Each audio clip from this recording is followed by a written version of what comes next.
জামাতে ইসলামীর কিছু কর্মীদেরকে একটা কথা বলতে চাই, কান খুলে শুনে রাখো।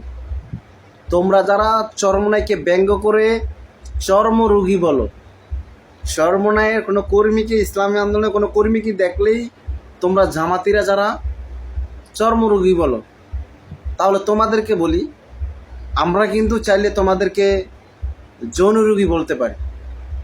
কি যৌন রোগী বলতে পারি, কিন্তু বলি না, বলার দরকার নাই। ভেবেছিলাম কোনো কথাই বলবো না, কিন্তু ইদানিং দেখতেছি এই বিষয়টা প্রত্যেকটা কমেন্টে চর্মরোগী চর্মরোগী চর্মরোগী।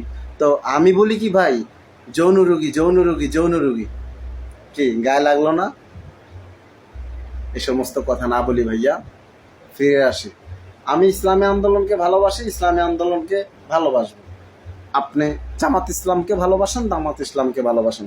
আপনার মার্কা, পছন্দের মার্কা দাঁড়িপাল্লা, আমার পছন্দের মার্কা হাত পাখা। সমস্যা কোথায়? আসুন না, কাঁধে কাঁধ মিলিয়ে কাজ করেন। আপনারা ইসলামী দাওয়াত দিতেছেন, দেন ইসলামী দাওয়াত আপনাদের আয়াত্তে, আপনাদের ব্যানারে, আপনাদের পর্যায়ে যেটা ইসলাম বলেন, আপনাদেরটা আলাদা, আমাদেরটা আলাদা। ভালো থাকবেন।